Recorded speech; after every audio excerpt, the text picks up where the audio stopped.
Today we continue our series on the Pfaff Smarter 160S with threading the machine.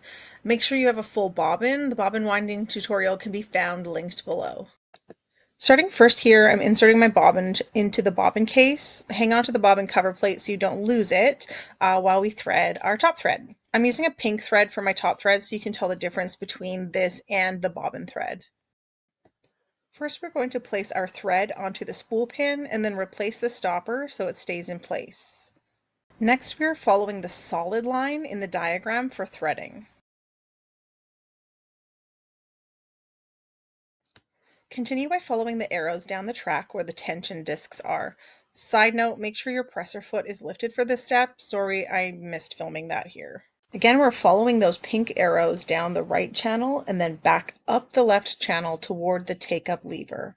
If your take-up lever is down where you can't see it, you will need to use the hand wheel and rotate it towards yourself. Always rotate the hand wheel towards you. You're going to bring the take-up lever to its highest position using that hand wheel. Continue following those arrows around the back of the take-up lever so that it gets through the eye, and you're going to go back down the left channel. Your thread will now slip behind the thread guides just above the needle.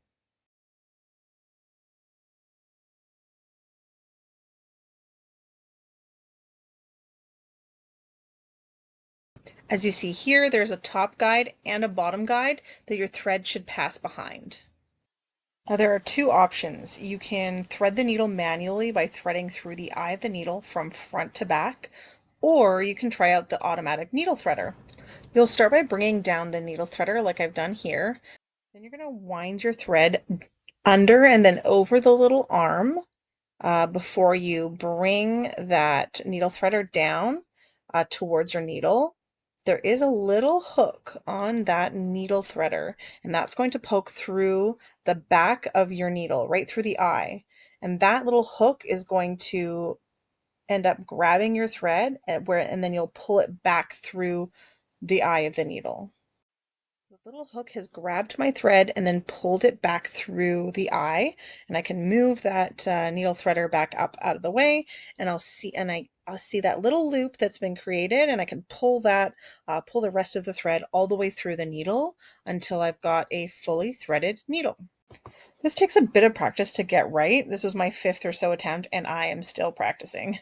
Now we're going to see the entire thing one more time, all in one fluid motion, hopefully. So you can follow along again, or if you want to go back to a particular step, go ahead and pause and go back and watch whatever you need to watch again. Again, I've put my bobbin in, kept the plate off. I've put my top thread onto the spool pin and then replaced the stopper. And I'm going to follow that solid line around the back, down the right channel, up towards the take-up lever. Again, make sure our hand wheel is moved so our take-up lever is in its highest position, around the take-up lever, back down the left channel, and then through our thread guides above our needle.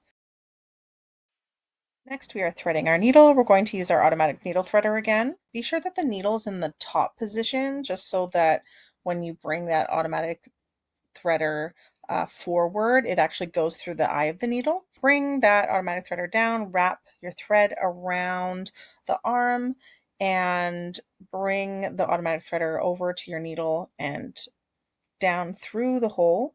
You're going to take your thread and get it so that it catches on the little hook that goes through the eye of the needle, and then pull it back through so that you can bring your thread back through the needle. As you can see, it takes a little bit of practice and fiddling again. Just keep going, you'll get it eventually.